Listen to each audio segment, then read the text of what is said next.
ride with me. Yeah. I know you're gonna ride with me, ride with me. She riding with me in the fast lane. Alright, so right now you're tuned in to the Bloom Effect. Of course, shout out to Fiona Bloom. Real honored that you featured me this month. I'm doing Efficacy for you, like from Barbados. It's Teff.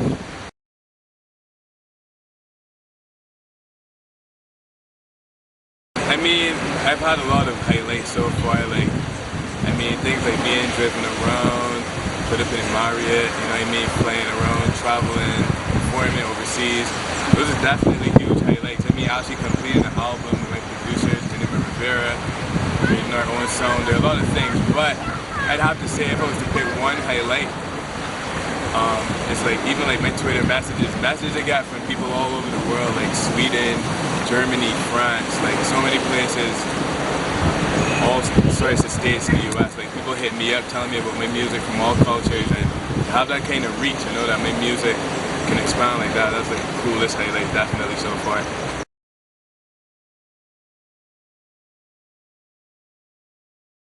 I mean, R.I.P. to the great Bob Marley, of course. I would really love to tour with him simply because he's from the Caribbean and what he was doing wasn't mainstream in the world at all, and he just took what he was doing and took it to the world.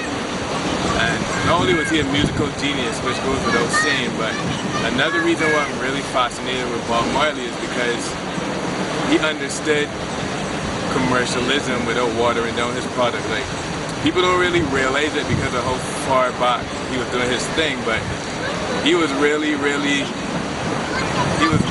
about his branding. Like, if you check all his photos, he was either playing football, I mean, he was running a tank, or he was in the studio or performing on stage.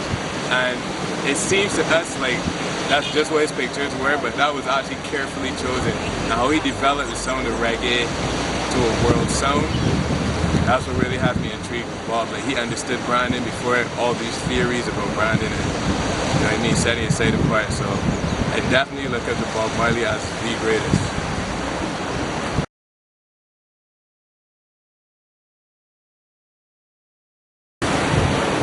New artists I'm feeling right now, like, everyone knows the commercial artists, but right now, I mean, there's some really dope commercial artists right now too. Like, I'm a rapper, like Meek, I like all of them. Like, they're doing some dope stuff. Drake, you know.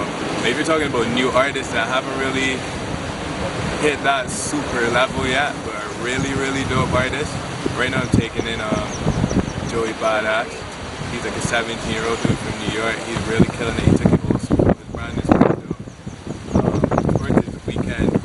They brought about R&B in a really dope way, like some new age tones that I really feel. It's like real raw R&B, but it's so 2011, so 2012 because of the tones that they use, their engineering. And then, of course, Kendrick Lamar. I think he might be my favorite rapper right now. Most inspirational. Just the message that he brings, how conscious he is, but still so appealing. That really helped me when I was making my album. Not in terms of taking his style, but just borrowing from his thought process of how to balance your album so you can, you know, put across a good message but still appeal to people. Anyone else? Oh, and Frank Ocean. I mean, Frank, he's dope. I think he's probably the best R&B artist of our current time. He's definitely a genius. So, his melodies, the way he just bounces through like these urban tracks with such fresh melodies, like I haven't seen anyone do that in a while.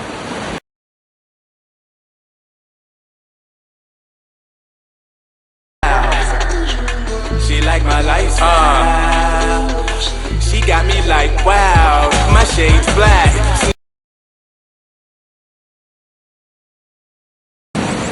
Well, I actually like my food really spicy. Like, if you ever get a chance to come to Barbados, make sure you grab some Bajan pepper sauce. Like, I put it on anything. Like, we spit in them hot bars.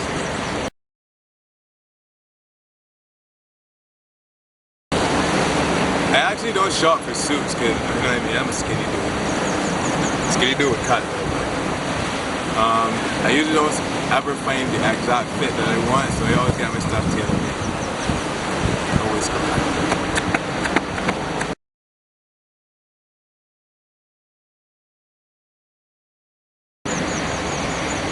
just have to bring like 3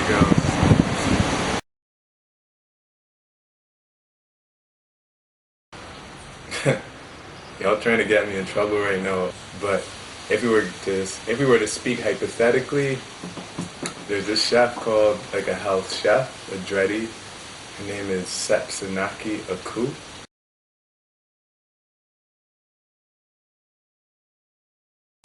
You need to Google that. Like, she is a bad.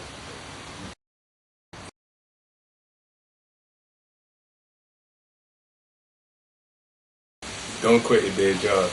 Nah, I was kidding. But honestly, just try to be yourself. I mean, if you're an artist, a lot of artists out there just want to be artists because they see stuff on TV or see stuff online and they just want to be that.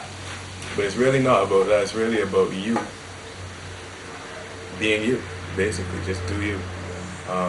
When I first started, I used to emulate. So, I mean, it's kind of natural too. You're going to emulate your favorite artist because that's the whole reason. That's part of the reason why you got the passion in the first place. But you really need to sit down and just establish yourself and what your approach is going to be, because I mean there's so many people out there trying to be rappers, artists, musicians, and you just need to set yourself apart if you really want to be successful, if you really want to be happy doing it. If you don't define you, then even if you have one string of success, as it goes on you're going to just keep chasing the trends. And in the same way, if you chase the trends, you're going to just keep changing yourself. So you won't be happy. So, you know, it's really about just defining yourself, your lifestyle, your brand, and making that work for you.